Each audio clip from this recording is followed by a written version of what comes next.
Middle East and the world is staring at a moment that would have sounded unthinkable just days ago.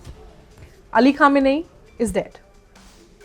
For more than 3 decades, the man sat at the very top of Iran's power pyramid, the supreme leader of the Islamic Republic, the final authority over the military, the judiciary, the foreign policy, intelligence, and ideology.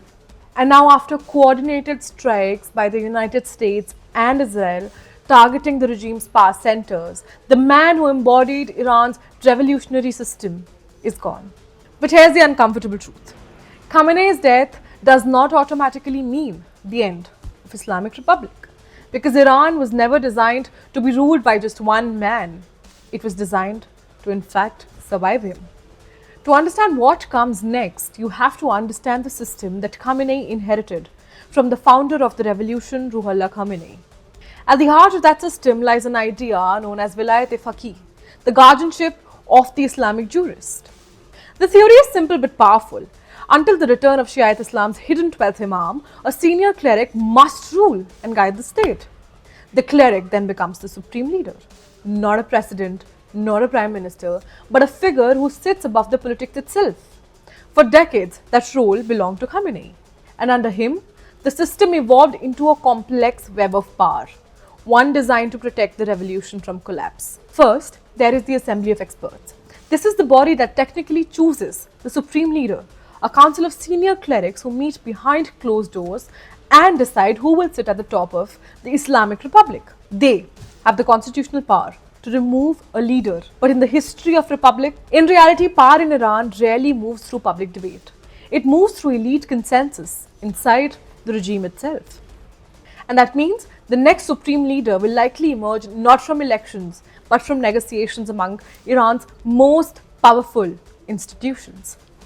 Then there's the Guardian Council, a powerful gatekeeper that decides who can run for office, which laws can pass, and which political voices are allowed inside the system. Half its members are directly appointed by the supreme leader himself. The other half are approved by the judiciary, another institution historically loyal to the clerical establishment. Together, these bodies form the skeleton of the Islamic Republic. They are slow, they are opaque, but they are built to endure. And then we come to the most powerful force inside Iran today, the military institution that may ultimately decide the country's future, the Islamic Revolutionary Guard Corps.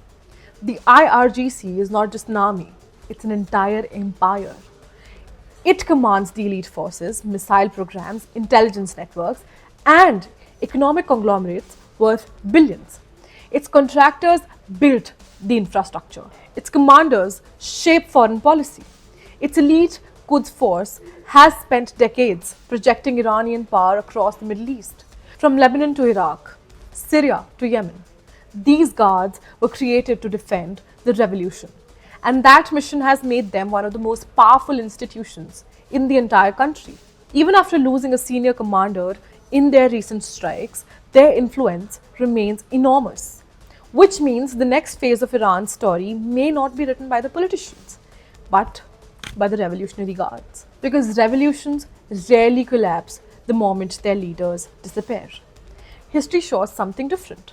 Systems like Iran's survive through institutions, ideology, and networks of loyalists. Khamenei was the face of the system, but the system itself runs far deeper. Clerical councils, security forces, economic networks, militant allies across the region, all of it still exists.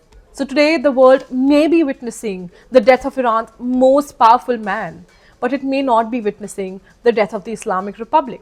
Instead, it could be the beginning of something far more unpredictable, a succession struggle, a power shift, or perhaps an even harder, more militant version of the same regime. Because in Tehran, the revolution was never about one man. It was about an entire system. And that system, even without Khamenei, is still standing.